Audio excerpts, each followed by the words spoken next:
حضرت نے کہا رہائی کی صورت یہی ہے کہ آپ جو ہے اپنے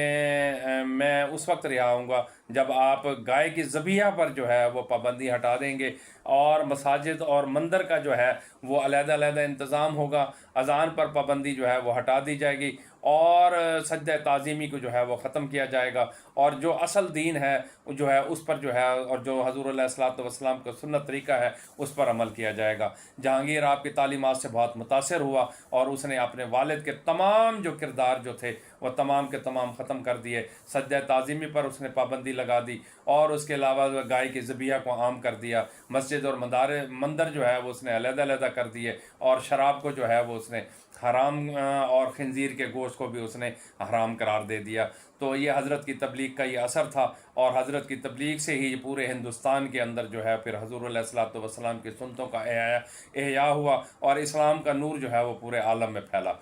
بلکہ کلنجر کا ایک علاقہ تھا، تو اس کو آپ کے ایک مرید مسلمان نے جو ہے فتح کیا، تو اس نے دعوت دی کہ حضرت مجھے جو ہے آپ جو ہے کلنجر تشریف لے آئیں اور آ کر دعا کریں یہاں پر، اور ہمارے فتح کے لیے اور نصرت کے لیے، اور یہاں پر جو ہے اسلام کے احیا کے لیے دعا کریں۔ تو حضرت نے جانے سے پہلے جو ہے وہ شرط جو ہے وہ یہی کی کہ وہاں پر میں جب آؤں گا تو گائے ذبح کی جائے گی، اذان دی جائے گی، اور اس کے علاوہ جو ہے سجدہ تعظیم کو وہاں پر حرام کیا جائے گا، تب میں اس کلنجر کے قلعے میں آؤں گا، ورنہ میں نہیں آؤں گا۔ تو حضرت جو ہے ان کی دعوت پر تشریف لے گئے، وہاں پر انہوں نے آپ کے آتے ہی گائے بھی ذبح کی، اور مسجد میں اذانیں بھی دیں، اور وہاں پر مساجد بھی علیحدہ قائم کیے گئے، اور مندر جو تھے وہ ان کے علیحدہ کر دیے گئے، اور سجدہ تعظیمی کو بھی وہاں پر حرام قرار دے دیا گیا۔ تو حضرت محمد احمد سرہندی رحمہ اللہ تعالیٰ سلسلہ نقش بندیہ کے بہت بڑے جو ہے تھے وہ امام تھے۔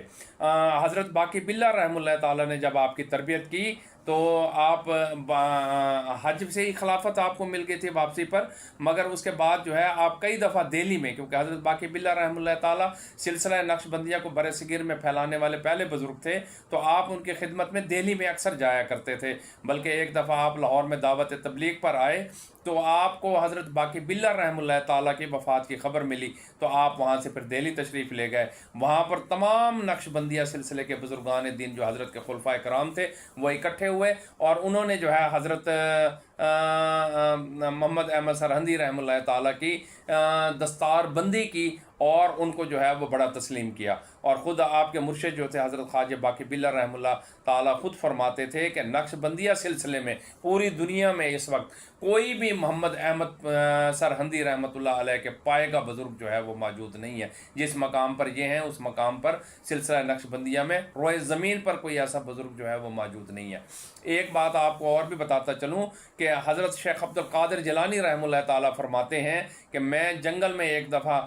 ذکر اذکار اور چلت جات پہ مصروف تھا، تو مجھے ایک نور دکھایا گیا، فرمایا گیا، میں نے اللہ سے پوچھا کہ یہ نور کس چیز کا ہے، تو مجھے بتلایا گیا کہ یہ نور جو ہے آج سے 500 سال بعد ظاہر ہوگا، اور اس سے جو ہے 2 ظالم اور جابر بادشاہوں کے درمیان یہ بزرگ پیدا ہوگا، اور دونوں کو دعوت تبلیغ سے جو ہے وہ پورے ہندوستان کے اندر اور پورے عالم کے اندر ایسی اسلام کی روشنی پھیلائے گا جس سے پورا عالم جو ہے منور ہوگا۔ تو حضرت شیخ عبد القادر جیلانی رحمہ اللہ تعالیٰ نے اپنا ایک خاص کتا خرقہ جو ہے وہ اپنے بیٹے حضرت سید عبد الرزاق رحمہ اللہ تعالیٰ کو دیا، فرمایا کہ یہ نسل در نسل دیتے جانا، جب 500 سال کے بعد وہ نور ظاہر کسی بندے پر ظاہر ہو تو میری طرف سے یہ امانت جو ہے یہ خرقہ اس کو عطا کر دیا جائے۔ تو حضرت شیخ عبد القادر جیلانی رحمہ اللہ تعالیٰ کی نسل میں سے ایک حضرت مولانا محمد سکندر کیتھلی رحمۃ اللہ علیہ جو قادریہ سلسلے کے بزرگ تھے، انہوں نے بھی حضرت مولانا محمد احمد رحمۃ اللہ علیہ سرہندی رحمۃ اللہ علیہ کو سلسلہ قادریہ میں خلافت عنایت فرمائی، اور وہی کرتا اور وہی جو ہے وہ خرقہ جو ہے جو نسل در نسل منتقل ہو کے ان تک آیا تھا، انہوں نے حضرت مولانا محمد احمد رحمۃ اللہ علیہ کو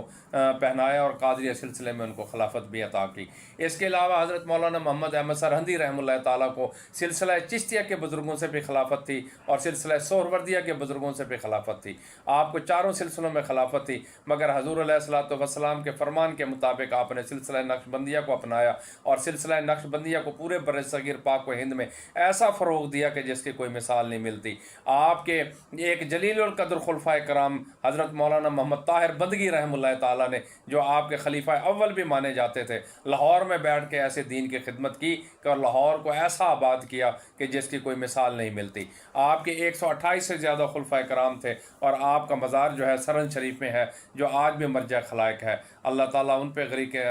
زیادہ فضل، اللہ تعالیٰ ان پہ بھی اپنی رحمتوں کی بارشیں نازل فرمائے، اور ان کے سلاسل کو جو ہے آگے چلاتے ہوئے پورے بر صغیر میں جو ہے ان کے خلفائے کرام نے سلسلہ چشتیہ کو، سلسلہ نقش بندیہ کو پھیلایا۔ اور یہ تھے ہمارے حضرت سید